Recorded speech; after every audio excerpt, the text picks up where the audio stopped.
The blinding, artificial blue glare of my phone screen was the first thing to register. It pierced through the darkness of my living room, harsh and unforgiving against my retinas. I blinked, my eyes gummy and heavy, as the obnoxious ping of my custom text tone echoed off the vaulted ceiling. I was lying on my emerald green velvet sofa, buried under a cashmere throw blanket, smelling the faint, expensive scent of my favorite Joe Malone candle burning on the coffee table. This was wrong. This was entirely, impossibly wrong. The last thing I smelled wasn't pomegranate noir. It was the sharp, sterile scent of hospital bleach and panic sweat.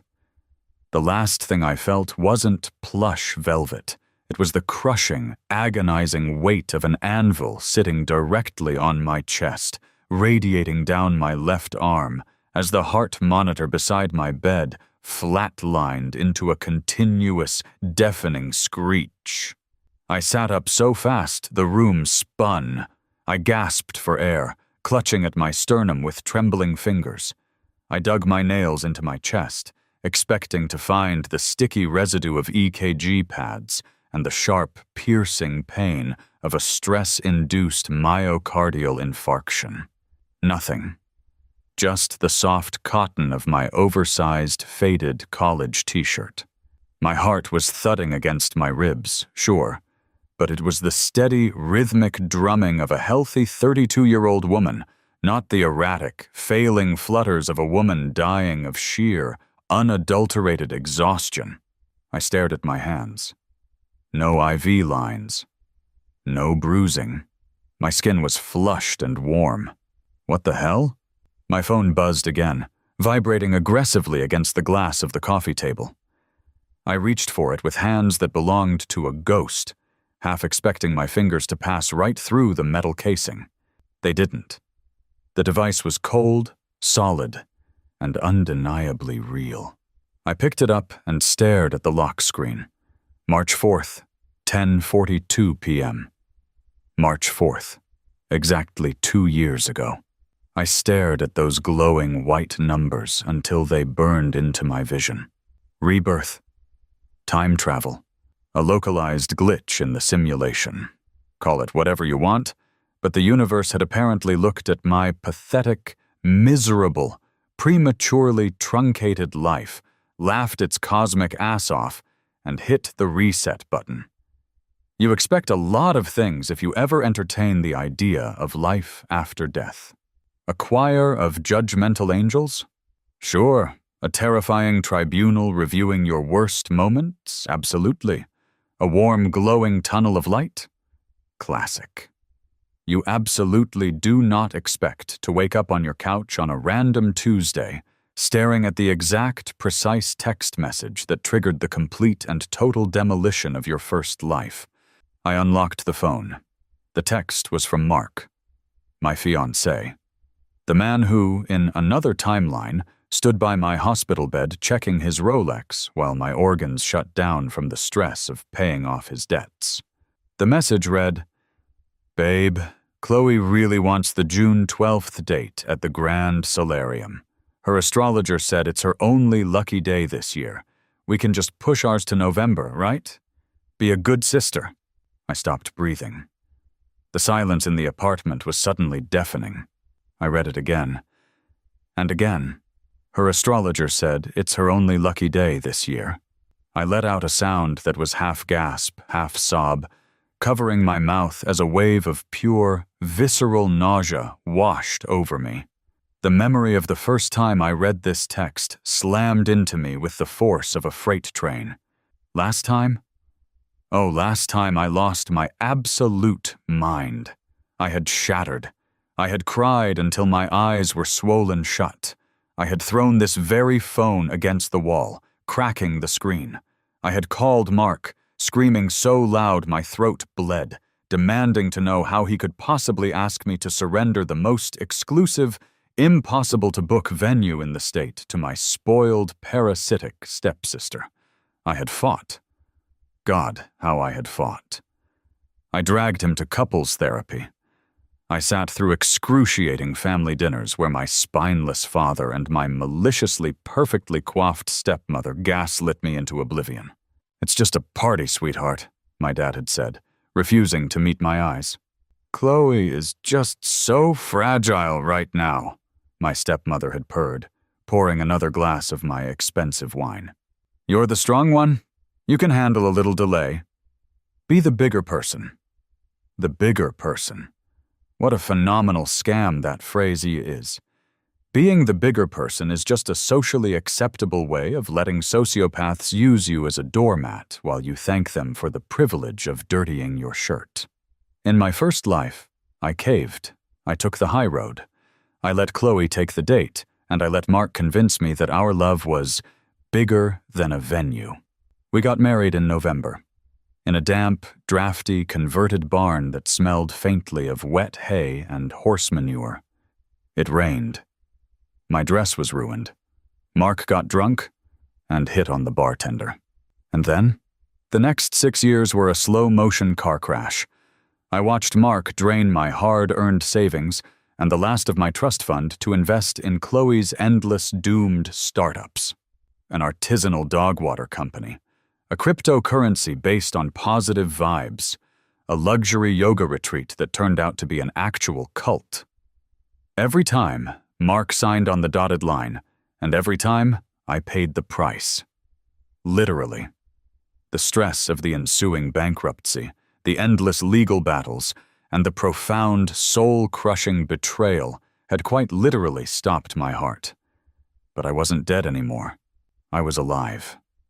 And I was sitting here, looking at the beginning of the end. I waited for the devastation to hit. I waited for the familiar, suffocating lump of betrayal to form in my throat. I waited for the tears to prick my eyes. Instead, a very strange sensation started bubbling in my chest. It was light. It was effervescent. It felt dangerously like laughter. I pressed my hands against my face, and a giggle escaped my lips. It was a slightly unhinged sound, echoing loudly in the quiet apartment. I lowered my hands. I looked at the text again. Be a good sister. The giggle turned into a full-blown laugh. I fell back against the velvet cushions, staring up at the ceiling, laughing until my sides ached and tears of absolute, hysterical mirth streamed down my face. Mark hadn't paid a single dime for the grand solarium. Mark didn't have a dime. Mark was a freelance brand consultant whose entire portfolio consisted of 3 rejected logos and a thriving dependency on my Wi-Fi. I had booked that venue 2 years in advance. I had called in a massive, life-altering favor from a former client who sat on the city's historical preservation board just to get my name on the wait list for the wait list. And I had dropped a $50,000 non-refundable deposit directly out of my own private accounts. Chloe didn't want my wedding date because of her astrologer. Chloe wanted my wedding date because she had spent her entire miserable, vacuous life taking my things. When we were kids, it was my favorite sweaters. They would be lost in the wash, only to mysteriously appear on her Instagram feed a week later. In high school, it was my boyfriend. She cornered him at a party and kissed him because she was just so confused and sad about her parents' divorce. In adulthood, it was my father's attention, entirely bought and paid for by her perpetual weaponized incompetence. She played the helpless victim so flawlessly that my dad spent his life rushing to rescue her, completely ignoring the daughter who actually had her life together.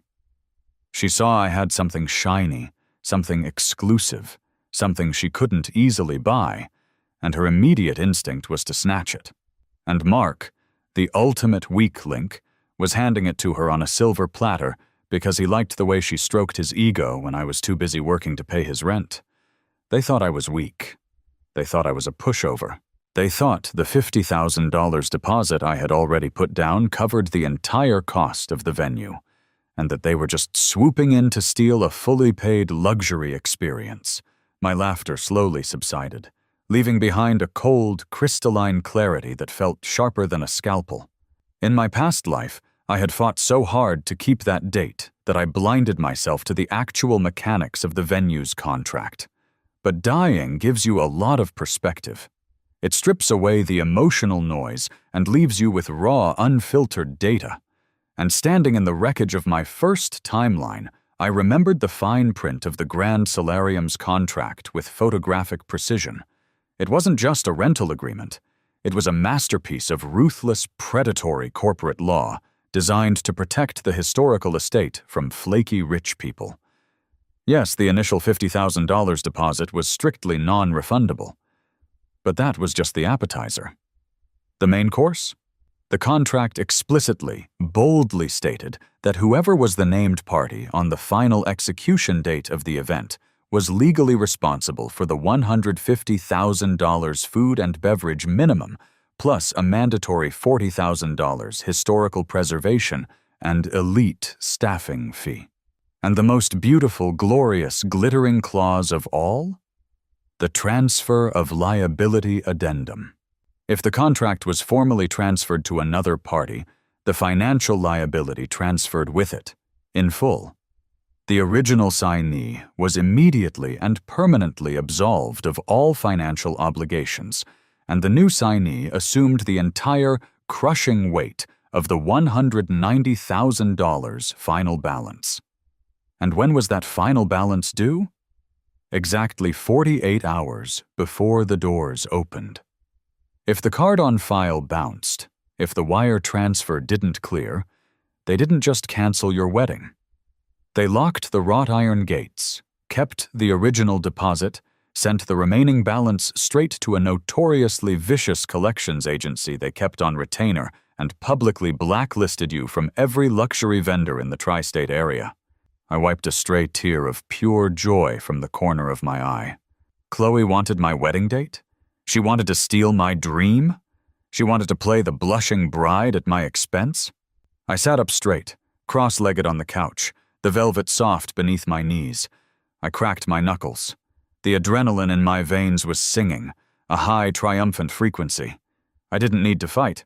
I didn't need to scream. I just needed to open the door, step aside, and let them sprint headfirst into the wood chipper. I picked up the phone. My thumbs hovered over the keyboard. I didn't feel devastated. I didn't feel heartbroken over Mark.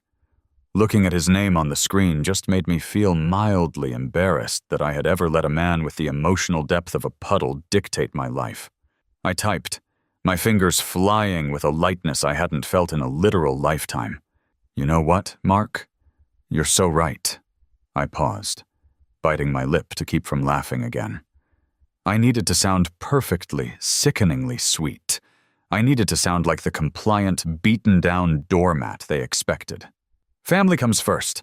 Let's give Chloe the date. I can't stand in the way of her lucky stars. I'll call the venue tomorrow morning and transfer the contract entirely to her name. I hit send. The little blue bubble popped onto the screen.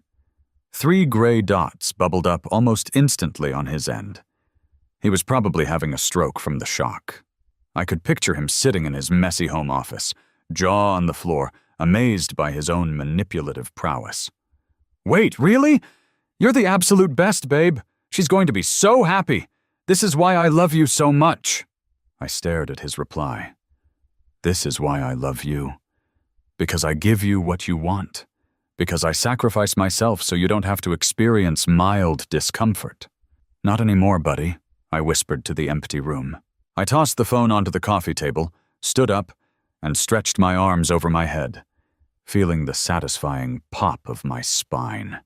I walked over to the kitchen island, poured myself a very generous glass of the expensive Cabernet I had been saving for a special occasion, and took a long, slow sip. It tasted like victory. Tomorrow, I was going to the leasing office. Tomorrow, I was going to legally, happily, and permanently hand my spoiled stepsister a financial hand grenade with the pin pulled out. Let the wedding planning begin. The next morning, I woke up before my alarm, feeling a kind of electric, vibrating clarity that I hadn't experienced since childhood. No hangover from the Cabernet, no lingering dread about my inbox. just the pure, unadulterated thrill of a predator smelling blood in the water. I threw off the covers and walked into my master bathroom, flipping on the vanity lights. I stared at my reflection in the mirror. I looked younger, the permanent stress lines around my mouth, the ones that had been carved deep by years of arguing with Mark about his credit card bills, were completely gone. My skin looked bright, the dark circles under my eyes, usually a testament to the sheer exhausting weight of being the responsible one in the Vance family circus, had vanished. I looked like a woman who didn't have a care in the world. Because, as of last night, I didn't. As I brushed my teeth, letting the minty foam wake me up, my mind began to automatically inventory the lifetime of utter, mind-bending audacity that had led me to this exact moment. To understand why giving up a $50,000 deposit felt like winning the lottery, you have to understand the parasitic ecosystem that was my blended family. My mother died when I was 7. She was a powerhouse of a woman, a brilliant architect who left me a substantial trust fund locked up tight until my 30th birthday. My father, Arthur, was a good man, but he possessed the emotional fortitude of wet tissue paper. He didn't know how to raise a grieving daughter, so he did what weak men do. He outsourced it. Enter Brenda.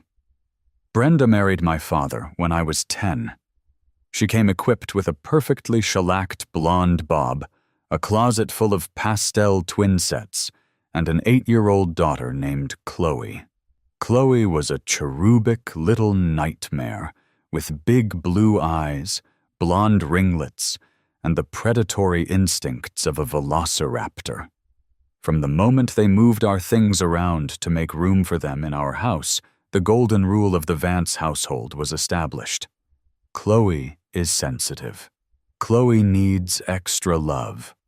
Chloe cannot be upset. It started small. The great vanishing acts of my belongings.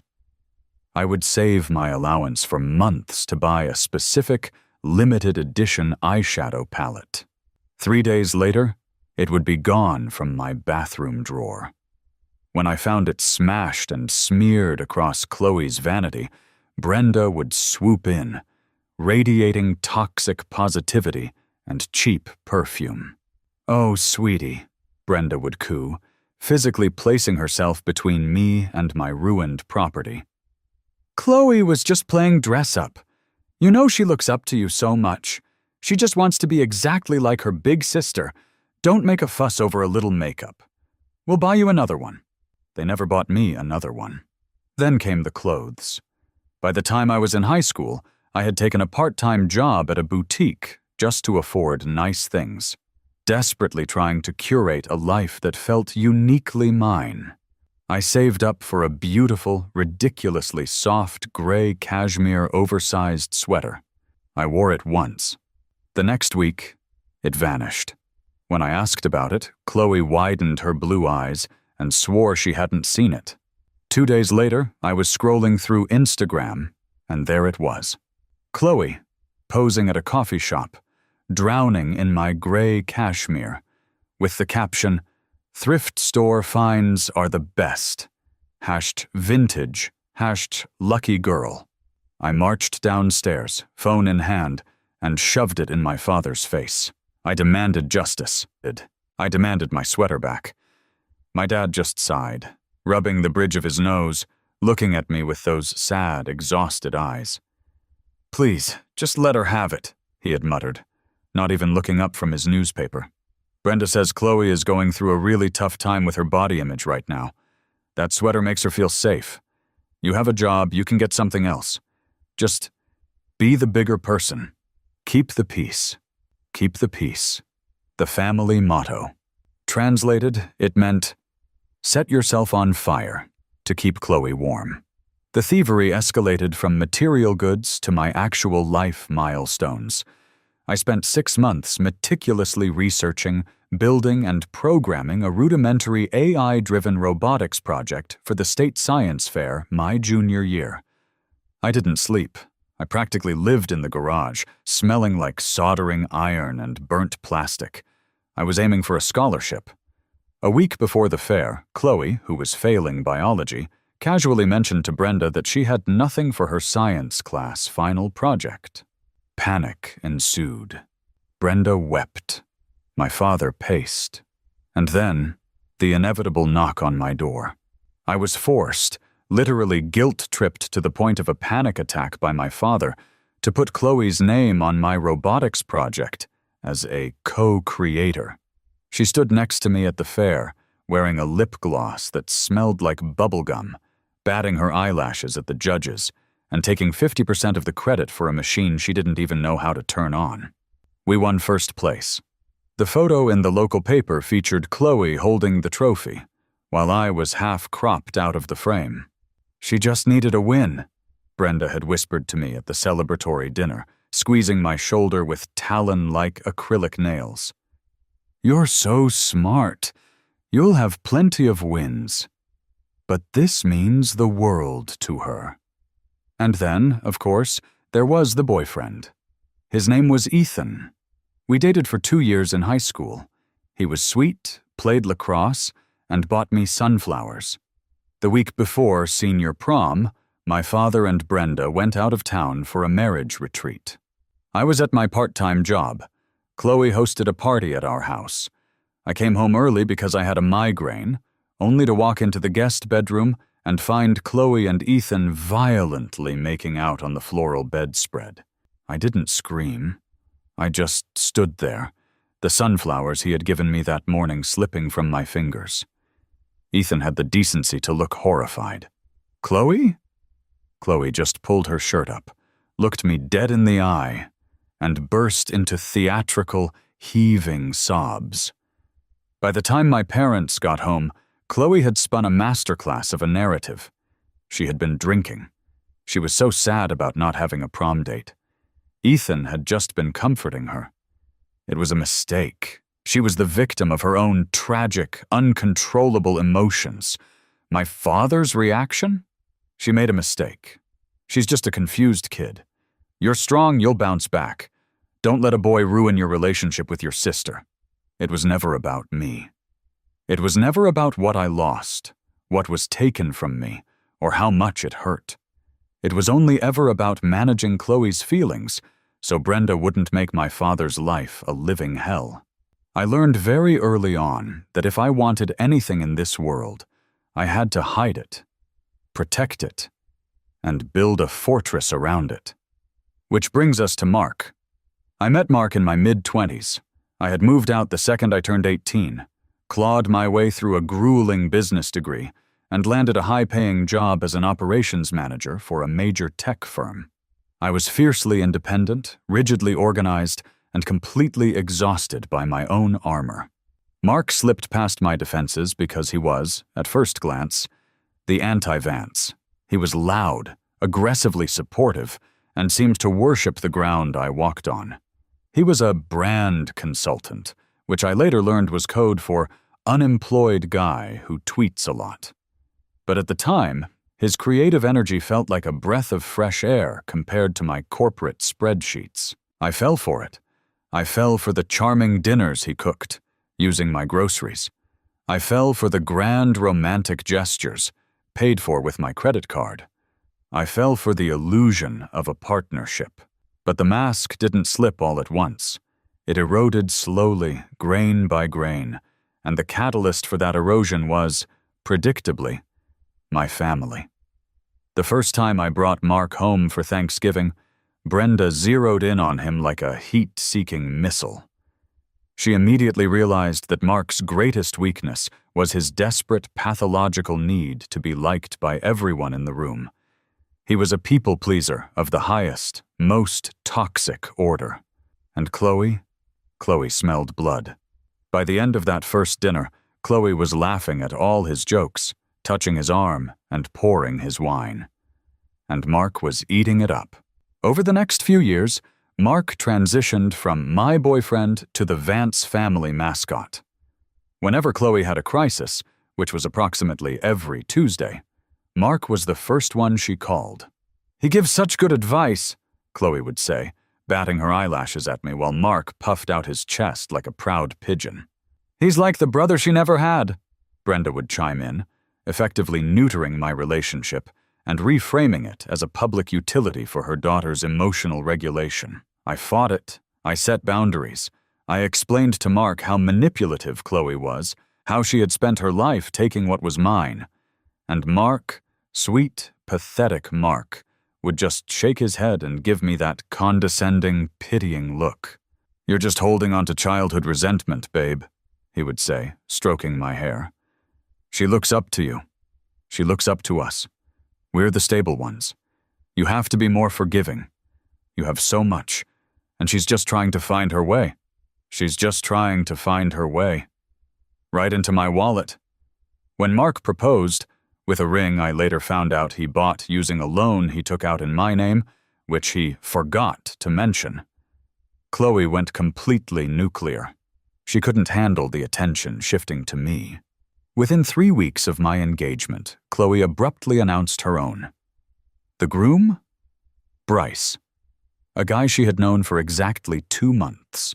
Bryce was a crypto entrepreneur who drove a leased Tesla, wore aviator sunglasses indoors, and spoke exclusively in buzzwords about decentralized finance and grinding.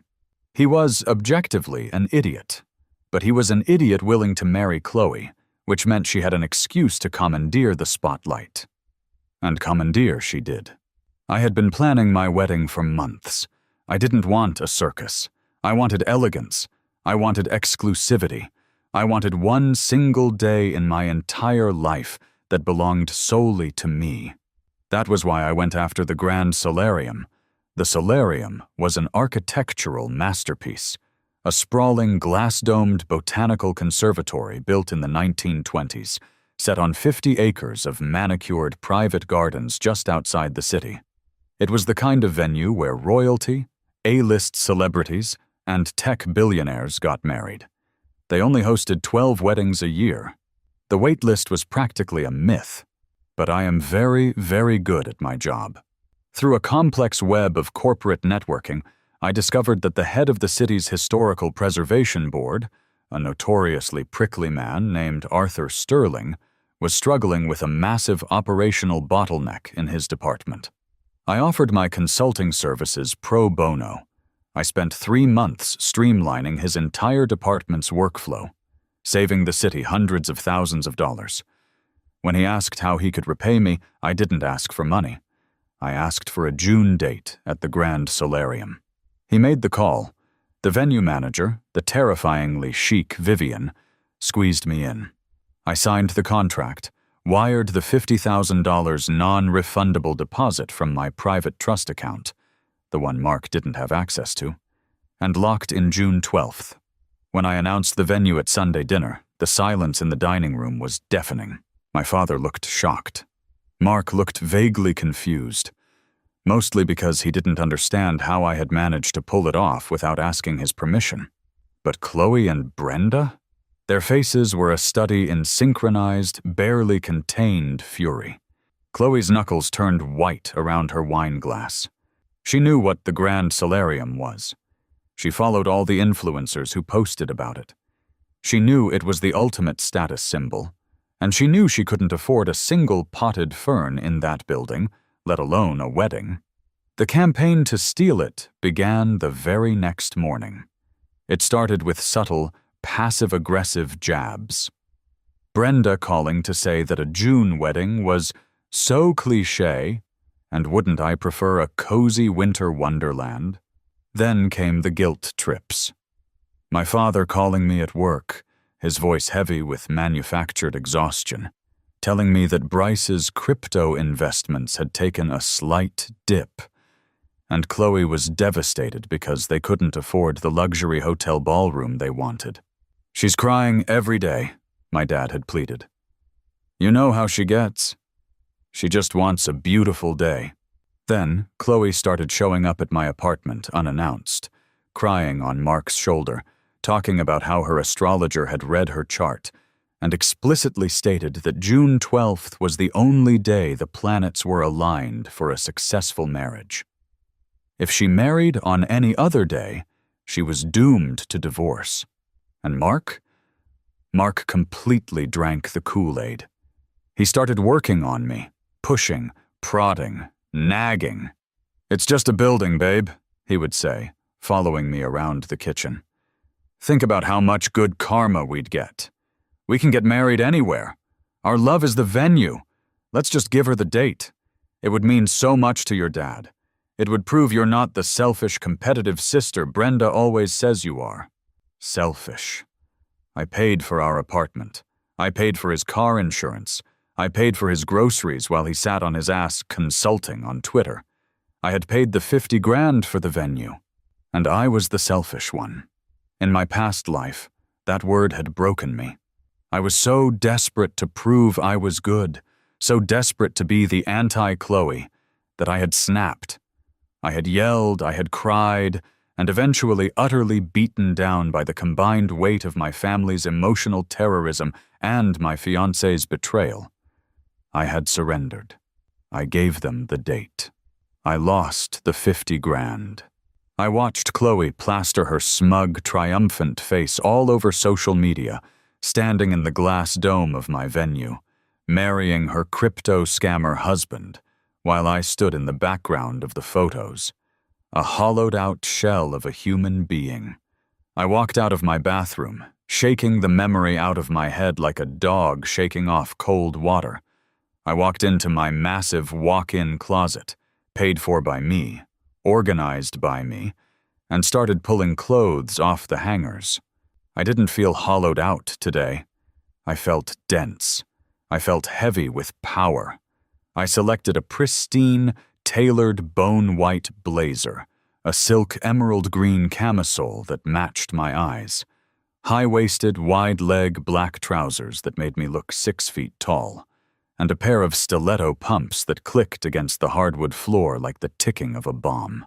I applied my makeup with the precision of a sniper calibrating a scope.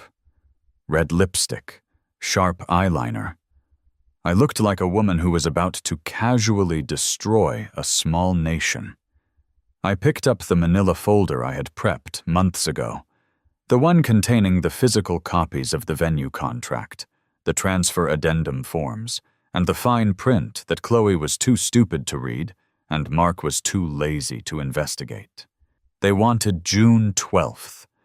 They had spent months harassing me, manipulating me, and wearing me down to steal a prize they didn't earn, couldn't afford, and didn't understand.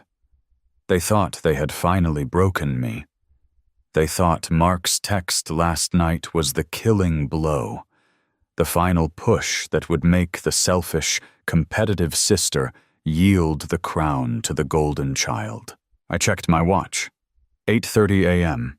Vivian would be in her office at the solarium by 9 a.m. I grabbed my keys and my designer handbag. They wanted the grand solarium? They were going to get it. They were going to get every single square inch of it. They were going to get the glass dome, the manicured gardens, the imported orchids, the Michelin-starred catering, and the white glove service. And most importantly, they were going to get the $190,000 balloon payment attached to it, due 48 hours before the doors opened, secured by a contract tighter than a drum, and enforced by a collections agency that made the mob look friendly. I walked out of my apartment, the door clicking shut behind me, my heels echoing down the hallway. Let them have their lucky stars. I was about to drop a meteor on them. The drive to the Grand Solarium took 45 minutes from my downtown apartment, winding through the dense, concrete arteries of the city until the skyline gave way to the sprawling, manicured estates of the ultra-wealthy. I drove with the windows down, the crisp morning air whipping through my hair, listening to the rhythmic, aggressive bass of a hip-hop playlist that perfectly matched the tempo of my racing heart. I felt dangerously alive. The transition from the city's grim reality to the solarium's private grounds was always jarring. You turned off a standard 4-lane highway, passed through a set of towering wrought iron gates flanked by stone gargoyles, and suddenly you were in a different century. The driveway was a mile long, lined with ancient weeping willow trees that draped their branches like green velvet curtains. At the end of the gravel path sat the venue itself. The Grand Solarium was a masterpiece of 1920s architecture, a colossal structure of white marble, wrought iron, and thousands of panes of imported hand-cut glass. It looked like a Victorian botanical garden crossbred with a royal palace. The morning sun hit the glass dome, scattering rainbows across the 50 acres of perfectly manicured, terraced gardens, reflection pools, and blooming rose bushes. It was breathtaking. It was exclusive. It was the kind of place that made you feel like you had finally, permanently arrived. I parked my Audi in the visitor's lot, killed the engine, and took a deep breath. In my past life, pulling up to this building had filled me with a sense of desperate, clinging pride. I had fought so hard to secure it. I had viewed it as a monument to my success, a physical manifestation of my worth that my family couldn't ignore. Now, looking at it, I just saw a beautiful, gilded mousetrap. I grabbed my designer leather tote. Inside, resting the pristine manila folder containing the venue contract, and walked up the sweeping marble steps to the administrative wing. The heavy oak doors swung open silently as I approached, revealing a lobby that smelled of fresh-cut orchids and old money. Vivian's office was at the end of the hall. She was the director of events, a title that vastly understated her power. Vivian didn't just plan weddings. She curated social dominance. She was a woman in her late 50s, perpetually dressed in razor-sharp Chanel suits, with a silver bob so geometric you could use it to teach trigonometry. She was terrifying, fiercely intelligent, and possessed a glacial, unsentimental approach to business that I deeply respected. I knocked twice on her frosted glass door and let myself in. Vivian was sitting behind a massive mahogany desk, typing on a sleek silver laptop. She didn't look up immediately, completing her thought before gracefully lowering her tortoiseshell reading glasses to the bridge of her nose. Her sharp, pale eyes locked onto mine.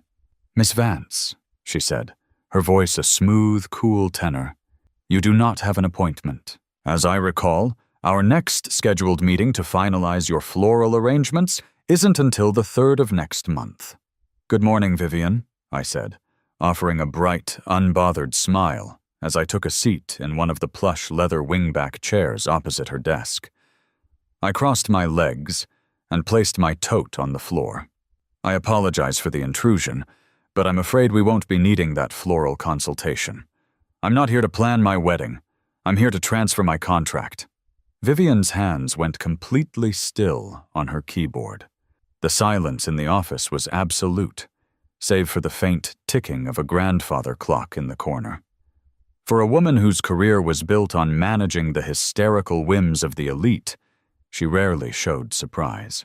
But right now, one perfectly sculpted eyebrow arched a fraction of an inch.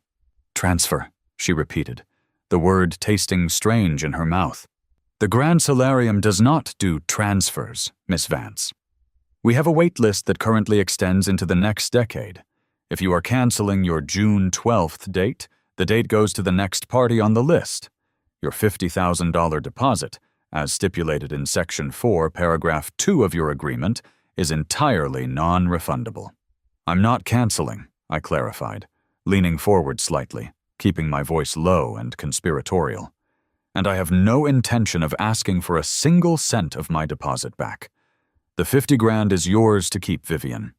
I am executing a direct party transfer under the Liability Assumption Clause. Section 8, Paragraph 4.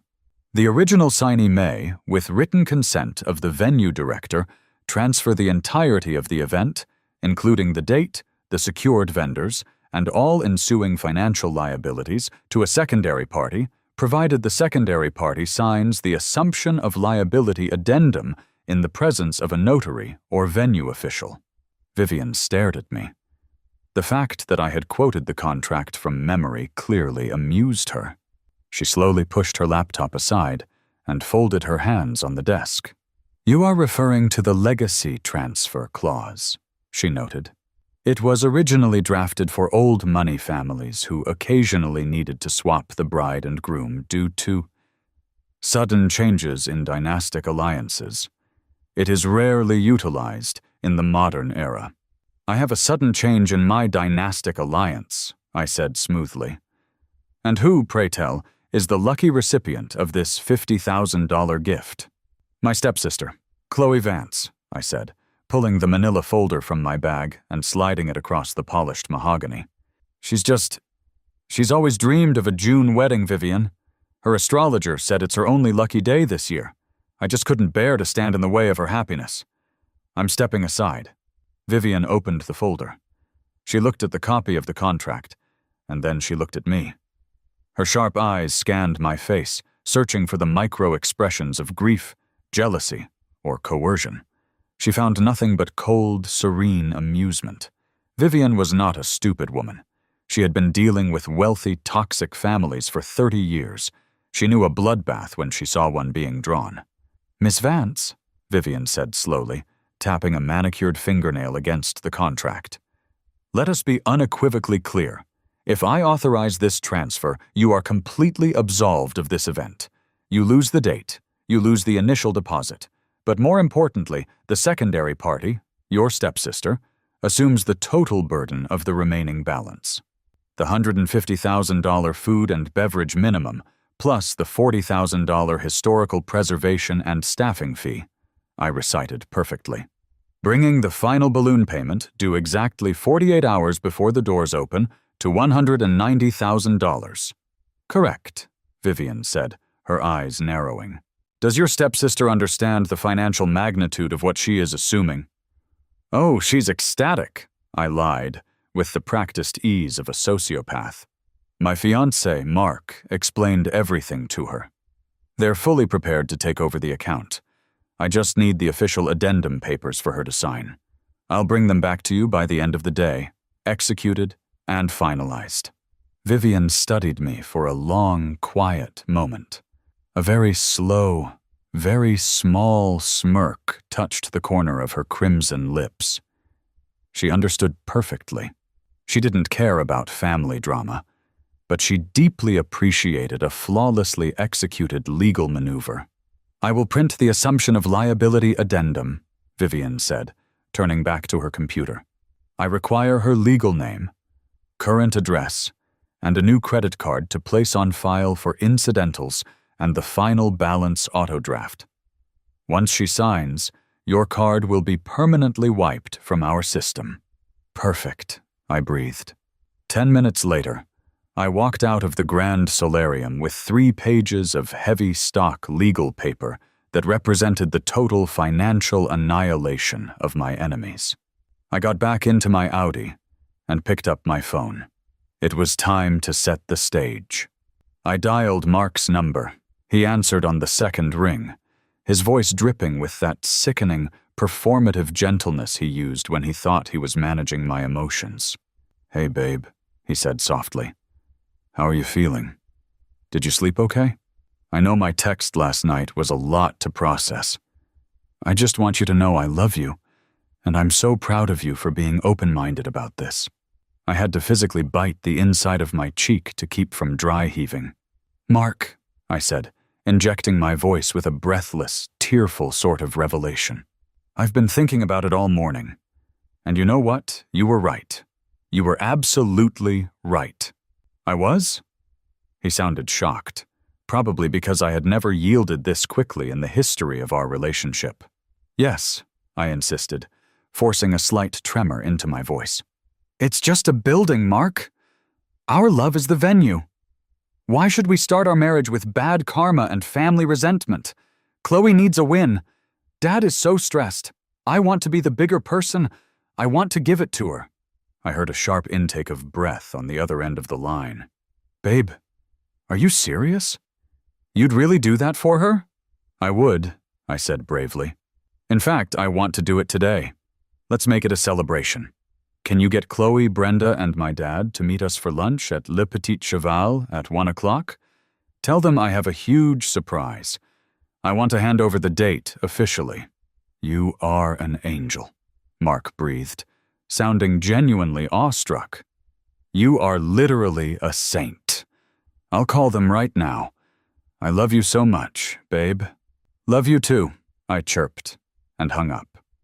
Le Petit Cheval was a notoriously expensive, obnoxiously chic French bistro downtown, where a salad cost $40, and the waiters looked at you like you were tracking mud on their carpets. It was Brenda and Chloe's favorite place on earth, mostly because they loved being seen there. Ordering off my tab. I arrived 10 minutes early, secured a large booth in the center of the restaurant, and ordered a bottle of Veuve Clicquot. When the host led my family to the table, the dynamic was immediately, violently apparent. My father looked nervously optimistic, his shoulders hunched as if expecting a trap. Mark was practically bouncing on his heels, radiating the smug aura of a man who had successfully manipulated his partner into submission and couldn't wait to take the credit. And then there were the women.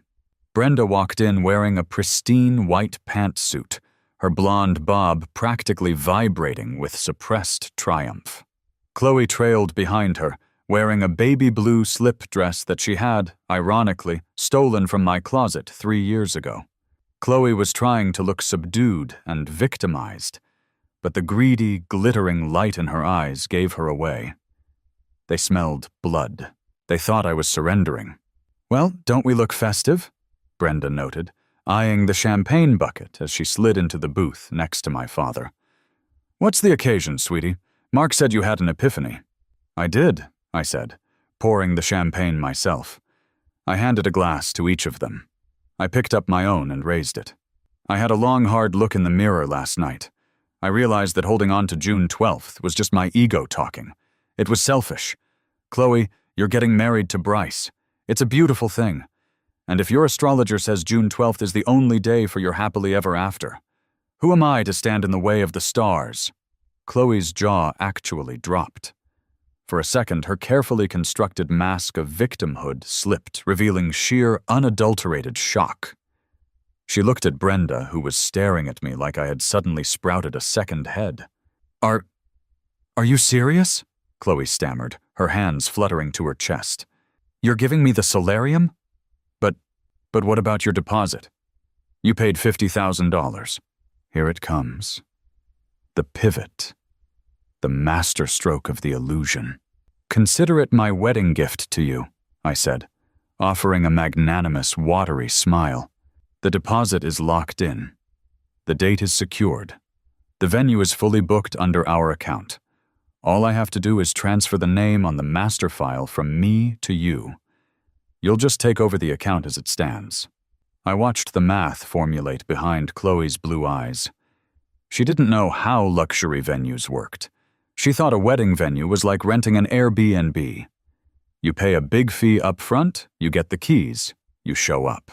Mark, who was a financial illiterate, had explicitly told her weeks ago that my $50,000 deposit was a flat rental fee. Neither of them knew about the minimums. Neither of them knew about the staffing fees. Neither of them comprehended the concept of a final balance. To Chloe, I was handing her a fully paid $50,000 luxury wedding, completely free of charge. Oh my God, Chloe squealed. Tears, real ones this time, born of pure, greedy ecstasy, springing to her eyes. She lunged across the table, knocking over a water glass, and grabbed my hands. You are the best sister in the entire world! I can't believe this! Mom, did you hear her? We're getting the solarium.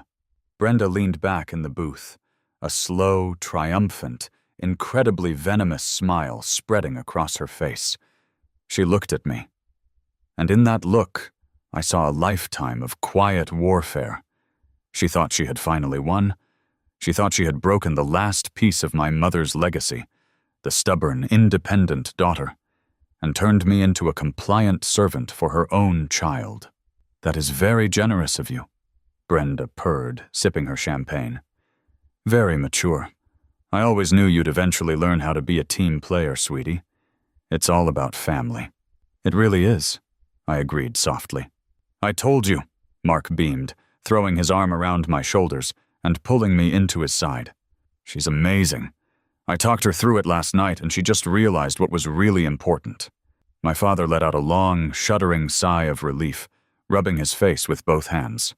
"Thank you," he mouthed to me across the table, his eyes shining with pathetic gratitude. He didn't have to manage a conflict today. He was safe. "So," I said briskly, reaching into my leather tote and pulling out the manila folder. I set it down on the white tablecloth, right next to the breadbasket. "Let's make it official before I change my mind, right? Vivian, the venue director, said this is standard procedure. It's a liability assumption addendum. It just swaps my name for yours on the master contract. You become the legal proprietor of the event on June 12th. I slid the 3 pages of heavy stock paper across the table to Chloe, along with a sleek black fountain pen. "Just sign at the bottom of pages 1, 2, and 3, I instructed gently. "And I need a credit card from you just to put on file. It's standard for incidentals, like if a guest breaks a glass or something. They wipe my card off the system and put yours on as the primary." Chloe didn't even look at the text on the page. She didn't read the bold, capitalized letters at the top that said, "Assumption of total financial liability." She didn't read the clause outlining the $150,000 food and beverage minimum. She didn't read the timeline for the final balloon payment. She was too busy looking at her own reflection in the bistro window, imagining herself in a white gown under a glass dome. She snatched the fountain pen with the eagerness of a starving dog finding a bone. She scribbled her loopy, childish signature at the bottom of the first page. Flip, second page. Flip, third page. "Here," she said, digging into her cheap designer knockoff purse and producing a silver piece of plastic. It was a standard entry-level credit card. I happened to know, from years of bailing her out of overdrafts, that its absolute maximum credit limit was $5,000. She handed the card to me.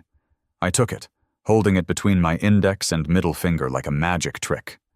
"Perfect," I said, sliding the signed papers and the card back into my folder. "I'll run these back to Vivian this afternoon. As of today, Chloe, the Grand Solarium is yours." The rest of the lunch was a blur of sickening celebration. They ordered appetizers, entrees, desserts, and 2 more bottles of champagne. They toasted to my generosity. They toasted to Chloe's lucky stars. Mark held my hand under the table, rubbing his thumb over my knuckles, whispering about how sexy it was that I was being so cooperative. I smiled until my jaw ached. I ate my salad. I paid the $600 bill without blinking, knowing it was the very last meal I would ever purchase for these parasites. At 3 o'clock, I walked back into Vivian's office at the Grand Solarium. Vivian looked up from her computer, her expression impassive. I placed the manila folder on her desk, opening it to reveal the 3 signatures. I placed Chloe's silver credit card right on top of the ink. Vivian picked up the papers. She scrutinized the signatures. Then she picked up the credit card. She looked at the cheap plastic, then looked at me, an unspoken question in her icy eyes. "This cannot possibly cover a $200,000 event." "Miss Chloe Vance's preferred payment method," I said, my voice entirely devoid of emotion. "For all future billing, incidentals, and the final balance auto draft scheduled for June 10th. Vivian's lips twitched. It was the closest I had ever seen her come to a genuine smile. She understood the assassination she was participating in, and as a woman who enforced contracts like a religion, she was more than happy to facilitate it. "Very well," Vivian said. She typed a rapid sequence of commands into her keyboard. "I am inputting the new primary contact information. I am uploading the executed liability assumption addendum to the master file. I am inputting the new payment method ending in 4 to 8 to 1 to 2. She hit a final key with a decisive, echoing clack. And I am permanently deleting your payment profile from the system. The transfer is complete, Miss Vance. You are officially, legally, and financially absolved of the June 12th event at the Grand Solarium. We will not contact you again regarding this matter. She printed out a one-page confirmation receipt and handed it to me. It felt lighter than air. Thank you, Vivian, I said, folding the paper and slipping it into my bag. You've been a dream to work with. Likewise, she replied, returning her attention to her screen. Enjoy your afternoon. I walked out of the venue, the heavy oak doors closing behind me with a final, satisfying thud. The trap was set. The bait had been swallowed whole. Now, all I had to do was wait for the poison to work its way through the system. The next 3 months were a masterclass in malicious, theatrical compliance. I played the role of the supportive, slightly tragic, reformed older sister to absolute perfection. It was surprisingly easy once you removed the emotional stakes. Knowing that every action, every boast, every arrogant demand they made was just digging their grave 6 feet deeper made the entire experience wildly entertaining. Chloe, drunk on her stolen victory, became unbearable. She treated the wedding planning like she was orchestrating a royal coronation. Because she believed the venue was entirely paid for, she took the budget Bryce had scraped together from his crypto hustles and blew it on everything else. I went dress shopping with her. She dragged Brenda and me to an exclusive atelier downtown where they served champagne with gold flakes in it. She tried on a custom, hand-beaded mermaid gown with a 12-foot tulle train.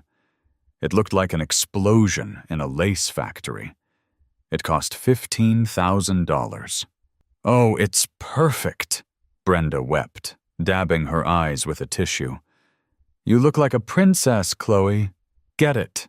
I don't know, Chloe said, looking at me in the mirror, her eyes narrowing with a petty, competitive glint. It's a lot of money, but since we didn't have to pay a venue fee, I guess we can afford to splurge, right? Absolutely, I smiled, sipping my gold flake champagne. You deserve it, Chloe. Spend it all. Spare no expense. She bought the dress. She booked a high-end photographer for $10,000. She hired a string quartet, a live jazz band for the reception, and a fleet of vintage Rolls-Royces to transport the bridal party. Every time she swiped Bryce's card, I felt a warm, glowing ember of joy ignite in my chest. They were draining their own liquidity, leaving absolutely nothing in the reserves for the thermonuclear financial bomb that was ticking under the solarium's glass dome. Mark, meanwhile, was living his best life. He felt vindicated. He felt like a peacemaker.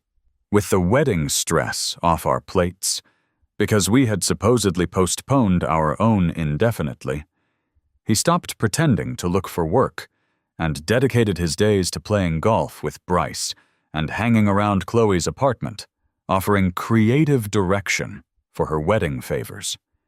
The engagement party was held in late May, just 3 weeks before the wedding. It was a loud, obnoxious affair at a rooftop bar downtown, completely funded by my father's rapidly depleting retirement accounts. I arrived wearing a stunning, backless black cocktail dress that made me look like a wealthy widow. I mingled, I smiled, I drank club soda with lime so I could keep my wits razor sharp. Around 10 o'clock, the party was in full swing. The music was deafening. Chloe was on the dance floor, grinding against Bryce while wearing a white sequined mini dress and a plastic tiara. I needed a moment of quiet, so I slipped away from the main patio and wandered down the narrow, dimly lit hallway toward the venue's kitchen and private pantries, looking for the restrooms. As I passed a heavy wooden door labeled "Staff Only," I heard a familiar, breathless giggle. I stopped. I knew that giggle. It was the sound of someone trying to be quiet while finding something immensely thrilling. I took a step back, pressing my shoulder against the wall, and gently pushed the wooden door open just a crack. The pantry was illuminated by the harsh, fluorescent glow of a commercial refrigerator. Standing amidst boxes of bulk napkins and spare glassware was Mark, my fiancé, the man who had convinced me to give up my dream wedding for the sake of family harmony. His hands were gripping the waist of a girl I immediately recognized as Jessica, one of Chloe's bridesmaids.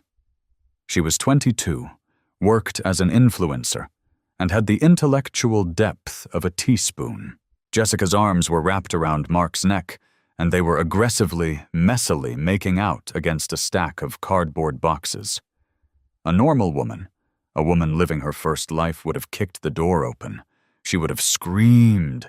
She would have cried, caused a scene, thrown a drink, and ruined the party.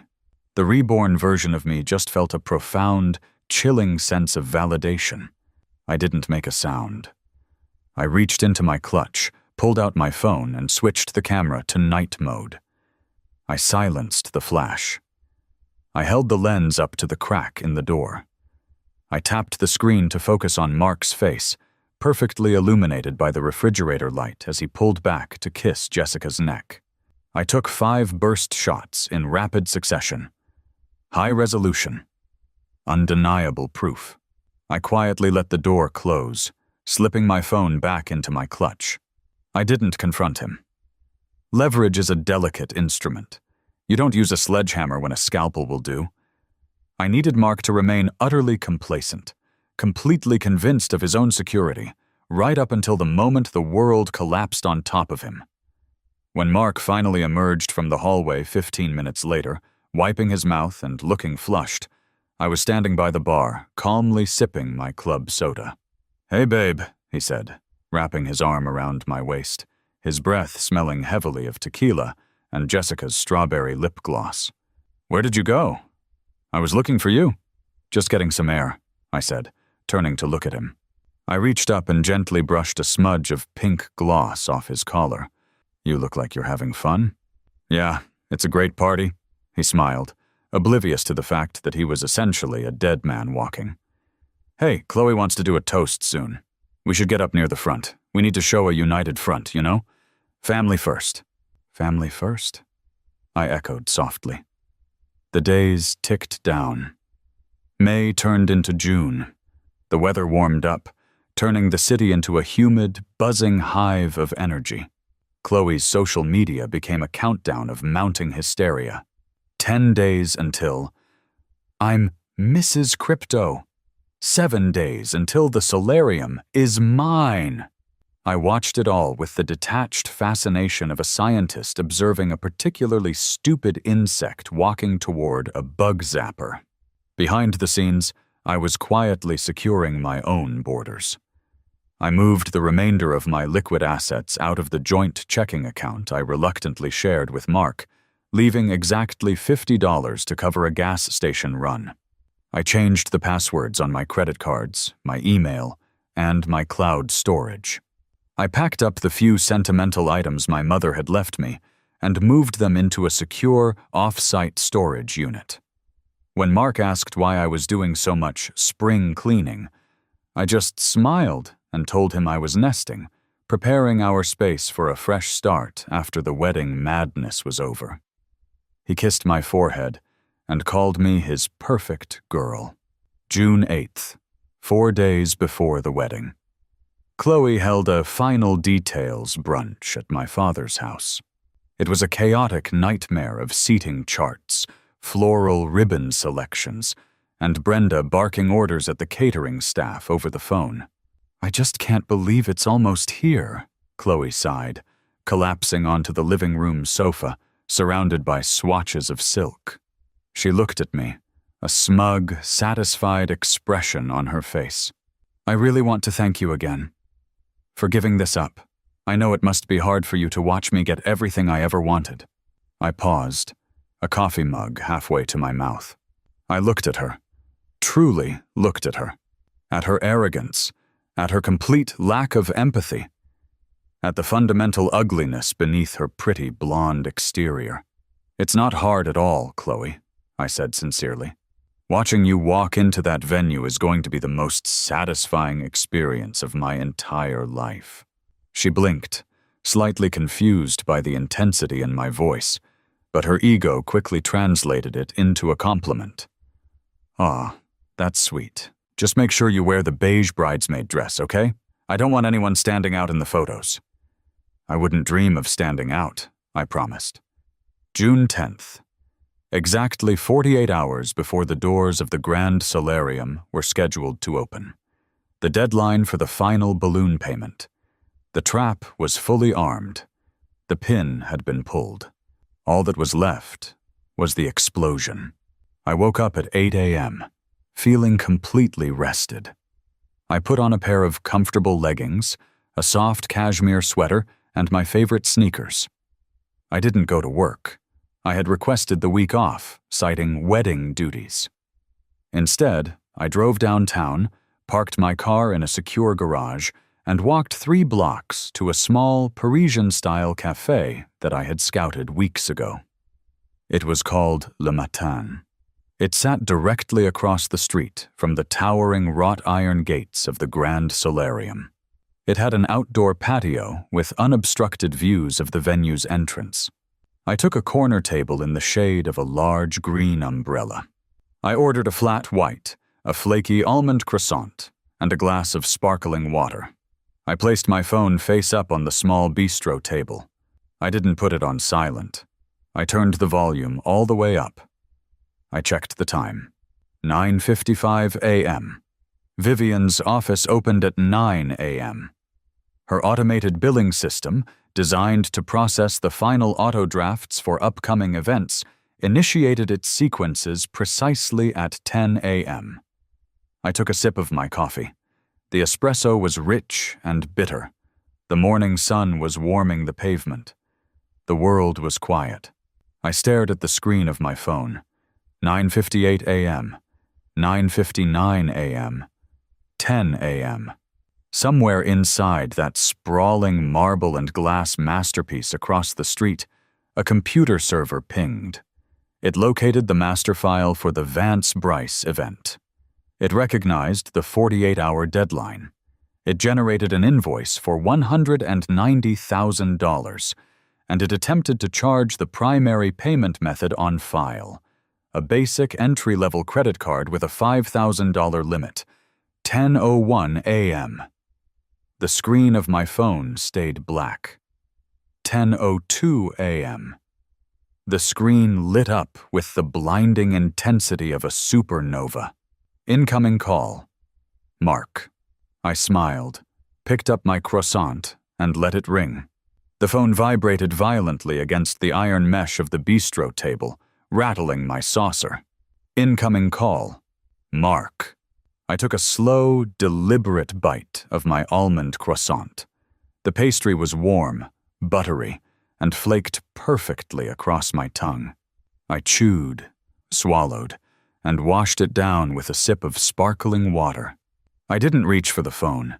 I just watched his name flash across the screen, a digital beacon of impending doom. The call went to voicemail. 10 seconds later, the screen lit up again. Incoming call. Mark.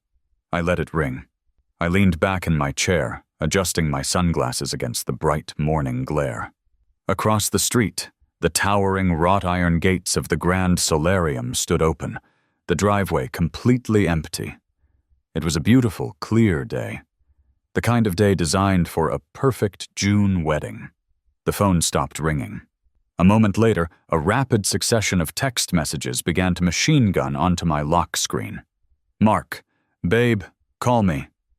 Mark. There's some kind of issue with the venue. Mark. Vivian is saying the card on file declined. Did you freeze your account? Mark. Pick up the phone. Chloe is freaking out. I didn't touch the phone. I ordered a second flat white from the waiter, who gave me a pleasant smile. At 10:15 a.m., the call display changed. Incoming call. Arthur Vance. Dad. My father. The great appeaser. He was probably calling to gently suggest I unfreeze whatever account he assumed I was using, to remind me that family is everything, and Chloe just needed a little grace today. I let it ring into the void. At 10:22 a.m., the screen practically caught fire. Incoming call. Chloe. The texts from her followed immediately, a chaotic, misspelled barrage of panic. Chloe. Where are you? Chloe. Answer your phone, you bitch. Chloe. They are saying I owe them money. Chloe. Mark said you paid it. Call Vivian now. I took a sip of my fresh coffee. The caffeine was humming in my veins, perfectly syncing with the adrenaline. It was time. I didn't want them to think this was a mistake. I didn't want them to think there was a glitch in the banking system, or a misunderstanding that could be resolved with a phone call to customer service. I wanted them to know, with absolute, terrifying certainty, that this was an execution. I picked up the phone. I didn't call them back. I opened the Vance family group chat, which included myself, Mark, Chloe, Brenda, and my father. I took my time crafting the message. I made sure every word was a perfectly sharpened blade. Me. Oh no! Chloe, I'm so confused. Did you not read the contract you signed in front of me at lunch 3 months ago? The $50,000 I put down was just my initial booking deposit. The $190,000 balance for the mandatory food, staffing, and historical preservation minimums transferred to you when you signed the liability assumption addendum. You legally became the sole proprietor of the event. I assumed Mark told you, since you guys wanted the date so badly and he handled all the communication. You gave Vivian your own credit card for the final balance. Did it decline? Good luck sorting it out with the venue.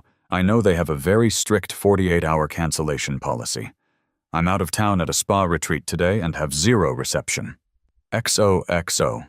I hit send. I didn't wait to see the read receipts. I didn't wait for the inevitable apocalyptic explosion of calls that would follow. I simply pressed the power button, held it down, and swiped to power off the device. The screen went black. The silence that washed over my table was the most beautiful sound I had ever heard. I spent the next 48 hours living in a state of euphoric tranquility. I didn't go to a spa, of course. I stayed in the city. I went to museums. I ate overpriced sushi. I took long, luxurious naps in my apartment. I existed completely off the grid, untouchable in my fortress of solitude. I knew exactly what was happening in my absence. The Grand Solarium operated like a luxury mafia. When a final payment bounced, they didn't offer payment plans. They didn't listen to tearful excuses about misunderstandings or bad communication. They pointed to the signed contract, locked the gates, and demanded a certified wire transfer before the clock ran out. I could visualize the frantic scrambling. Mark, realizing he had just steered his golden goose into a meat grinder, furiously backpedaling to save his own skin.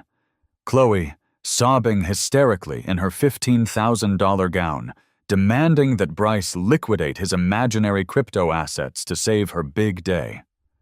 My father, sweating through his suit, trying to take out predatory high-interest emergency loans to appease a sobbing Brenda.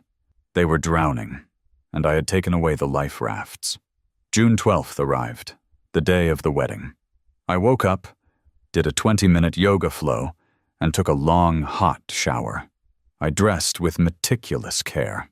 I chose a chic, understated outfit, a navy silk slip skirt, a white cashmere t-shirt, and oversized Prada sunglasses. I wanted to look like a wealthy spectator at a polo match. At 1 o'clock, I walked back to Le Matin. I sat at the exact same table on the patio. I ordered a mimosa and a plate of charcuterie. I placed my powered-down phone on the table. Across the street, The aesthetic of the Grand Solarium had drastically changed. The massive wrought iron gates, usually thrown wide open on wedding days to welcome arriving guests, were chained shut with a heavy brass padlock. Standing in front of the gates were two men. They did not look like the standard, friendly valet attendants the venue usually employed. They were massive, unsmiling men wearing dark, tailored suits and earpieces, holding clipboards. They looked like private security contractors. Vivian didn't play games. At 1:30 p.m., the vendors started to arrive. First came the florists, driving 3 large white refrigerated box trucks packed with tens of thousands of dollars worth of imported orchids and white roses. The lead driver hopped out, walked up to the gates, and spoke to the security guards. I watched as the guard shook his head, checked his clipboard, and pointed firmly back down the road. The florist argued for a minute, gesturing wildly to the trucks, but the guard stepped forward, his posture radiating absolute authority. The florist threw his hands up in the air, got back in his truck, and drove away. Next came the catering vans. Turned away. The string quartet in a sleek black van. Turned away. The custom lighting crew. Turned away. It was a perfectly orchestrated embargo. The solarium was starving the event of its oxygen. At 2 p.m., the guests began to arrive. Chloe and Bryce had invited 200 people. The guest list was a mixture of my father's confused country club friends, Brenda's judgmental socialite circle, and Bryce's obnoxious crypto bros. They began pulling up in Ubers, black cars, and luxury sedans. They approached the chained gates, dressed in their finest black tie attire, the women sweating in their heavy silk gowns under the hot June sun, the men tugging at their stiff collars. A crowd began to form on the sidewalk. I could hear the murmur of confusion drifting across the street. People were checking their invitations, looking at the padlocked gates, and asking the stone-faced guards what was going on. The guards said nothing, simply maintaining a solid, impassive wall. By 2:15 p.m., there were over 100 people milling around on the concrete, looking like a displaced flock of very expensive, very confused penguins. And then, the piece de resistance arrived. A massive, absurdly long white stretch Hummer limousine turned onto the street, navigating the crowded curb with difficulty. It crawled to a stop directly in front of the padlocked gates. The crowd parted. A hushed silence fell over the sidewalk. The back door of the limousine swung open. First came my father, stepping out onto the pavement. He looked like he had aged 10 years in 2 days. His tuxedo was wrinkled, his face was ashen, and he was wiping sweat from his forehead with a monogrammed handkerchief. Next came Brenda. She was wearing a violently pink mother-of-the-bride gown, but her usual shellacked composure was entirely gone. Her hair was frizzy, her makeup was smudged, and she was clutching her designer purse like a weapon. Then came Bryce. He stepped out looking furious, his aviator sunglasses shoved on top of his head. He immediately started yelling at my father, jabbing a finger into my dad's chest. My father just cowered, shaking his head. Finally, the bride emerged. Chloe spilled out of the limousine like a tidal wave of tulle and desperation. The custom hand-beaded mermaid gown she had bought looked ridiculous on the dirty city sidewalk. Her veil was askew. Her face was a mottled, blotchy mask of red and purple, streaked with black mascara tears. She looked less like a princess, and more like a woman who had just survived a shipwreck. Last out of the car, practically slinking out of the shadows, was Mark. He was wearing a groomsman's suit that didn't quite fit him, his shoulders hunched, his eyes darting around the crowd like a trapped rat. I took a slow, luxurious sip of my mimosa. I crossed my legs. I didn't take my eyes off the unfolding disaster for a single second. Chloe took one look at the padlocked gates, the massive security guards, and her 150 stranded guests, and completely lost whatever tenuous grip on reality she had left. She let out a shriek that cut through the humid summer air like a siren. "Open the gates!" she screamed, hiking up her $15,000 dress and stomping toward the security guards. "Open the gates right now! My wedding is starting in 30 minutes. Let my guests inside." The lead security guard, a man built like a brick wall, looked down at her with an expression of profound boredom. He checked his clipboard. "Event for Vance Bryce?" he asked, his voice booming across the quiet street. "Yes, I am Chloe Vance. I am the bride. Open the damn gates." "Ma'am, this event has been canceled due to a breach of contract regarding the final financial settlement," the guard announced loudly. He wasn't whispering to spare her feelings. He was stating a fact to the entire assembled crowd. "The venue is closed. You and your party must vacate the premises immediately." A collective gasp went up from the wedding guests. The whispering erupted into a furious, buzzing chorus. Cancelled? Breach of contract? Financial settlement? The socialites were already pulling out their phones to text their friends who hadn't arrived yet. The humiliation was absolute, public, and irrevocable. "It's a mistake!" Brenda shrieked, pushing past Chloe and marching up to the guard, waving her manicured finger in his face. "My daughter has a contract. She is getting married here today. I want to speak to Vivian right now. Get her out here." "Ms. Vivian is not on the premises," the guard lied effortlessly. "The balance of $190,000 was due 48 hours ago. It was not paid. The contract is voided. Step away from the gates, ma'am, or I will call the police to enforce a trespassing order." Brenda actually recoiled, her hand flying to her pearls. $190,000? Bryce yelled, his voice cracking. He spun around, grabbing Chloe by the arm and yanking her toward him. "What the hell is he talking about, Chloe? You said this place was fully paid for. You said your sister covered the venue." "She did? I thought she did," Chloe sobbed, trying to wrench her arm away from him. "Mark told me it was paid for. Mark said the deposit covered it." Suddenly, every eye on the sidewalk snapped to Mark. Mark shrank back against the side of the limousine, looking like he wanted the pavement to open up and swallow him whole. I just assumed," he stammered, holding his hands up defensively. "She paid 50 grand. Who charges 200 grand for a party?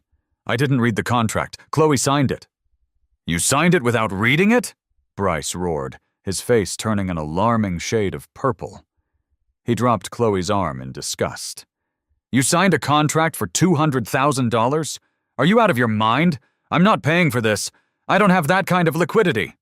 "You said you were a millionaire!" Chloe screamed back, the ugly, transactional nature of their entire relationship suddenly laid bare in front of their entire social circle. "You said your crypto was blowing up." "It's tied up in assets, you stupid bitch," Bryce spat, completely losing his temper. "I'm not liquidating my portfolio to pay for your overpriced party because you were too dumb to read a piece of paper. This wedding is off. I'm done." Bryce turned on his heel, shoving his way violently through the crowd of shocked guests. He didn't look back. He just started walking down the street, leaving his bride standing on the sidewalk in a puddle of expensive white fabric. Chloe let out a wail of pure agony and collapsed onto the concrete curb. Her dress pooled around her in the dirt. She buried her face in her hands, her shoulders heaving with catastrophic sobs.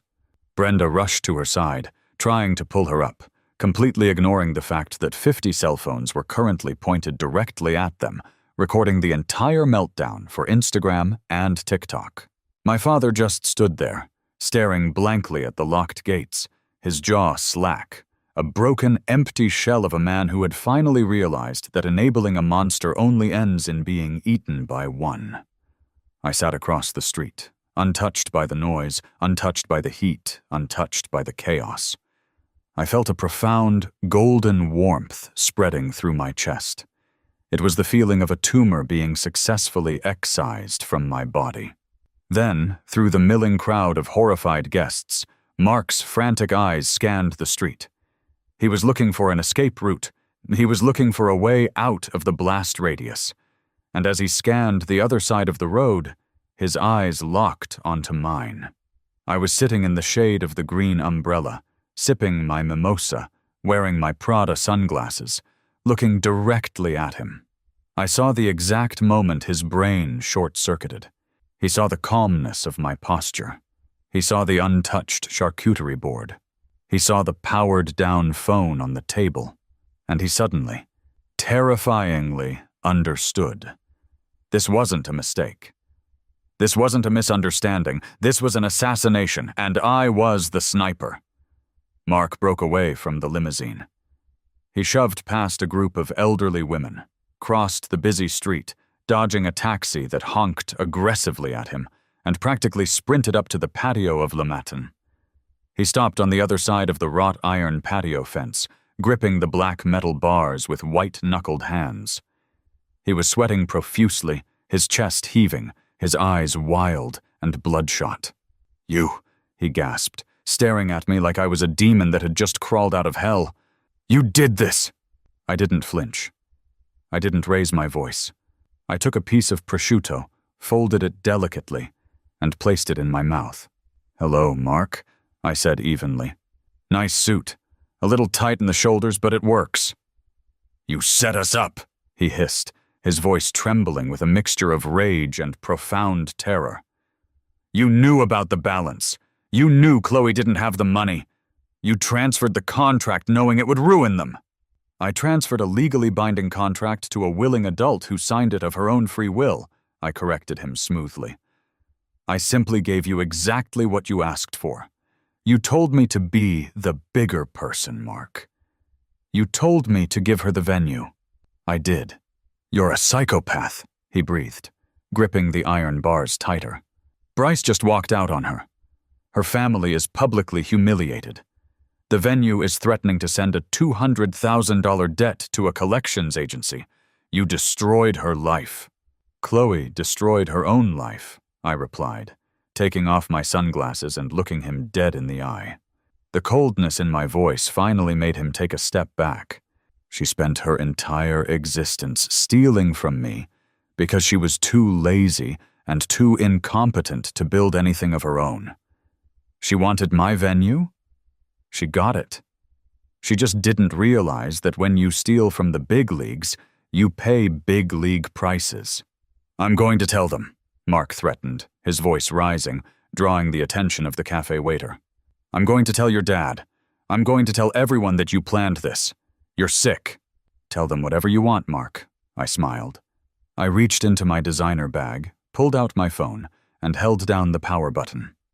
The screen illuminated with the white Apple logo.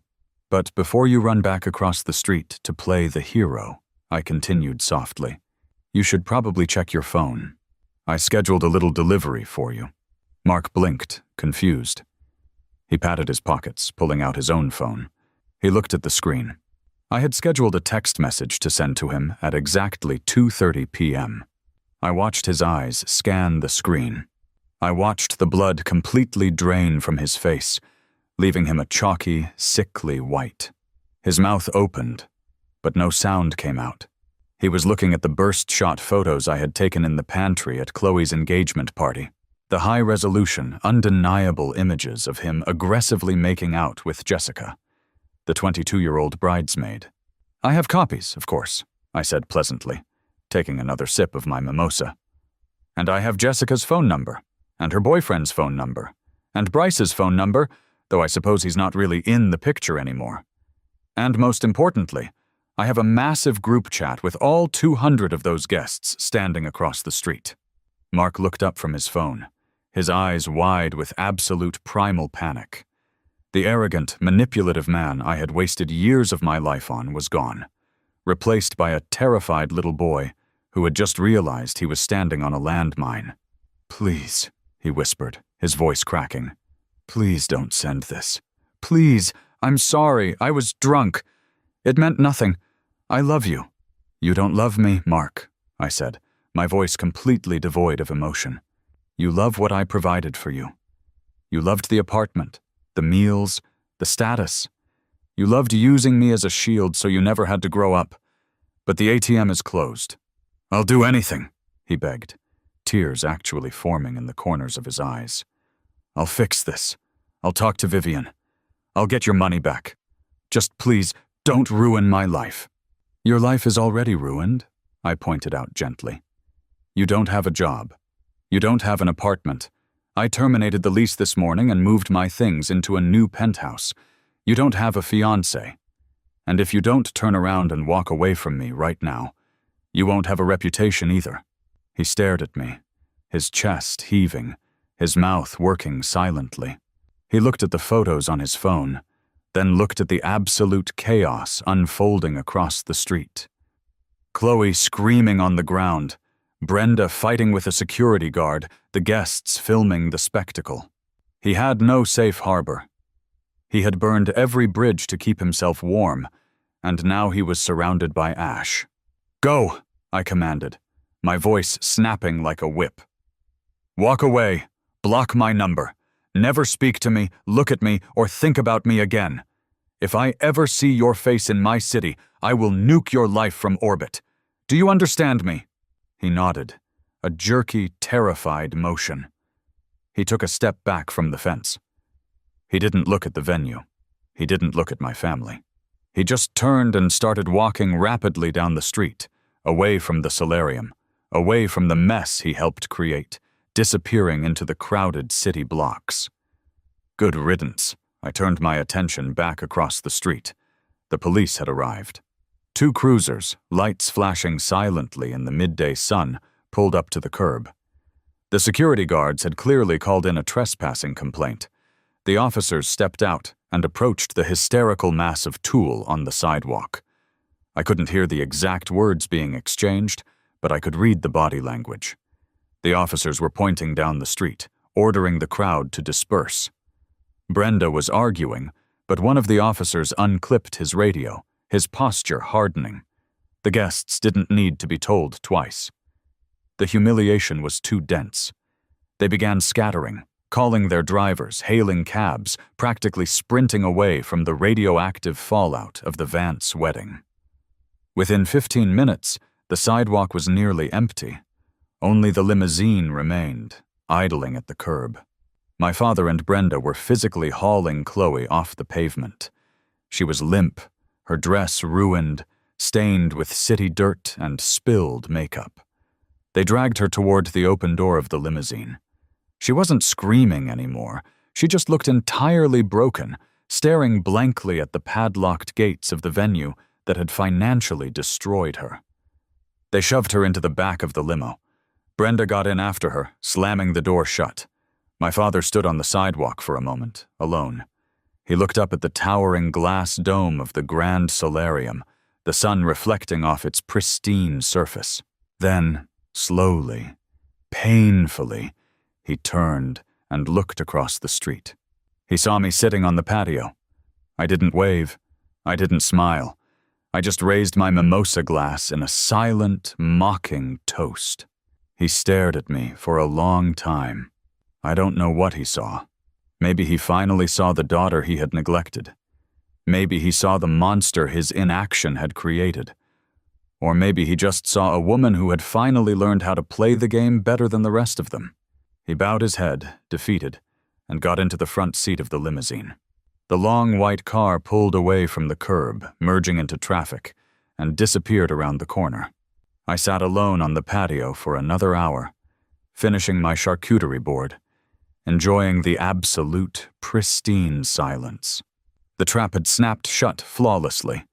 The villains had been executed. The stage was empty. I paid my bill, left a massive tip for the waiter, and walked out onto the street. The air felt lighter. The sun felt warmer. For the first time in 32 years, across 2 different lifetimes, I belonged entirely to myself.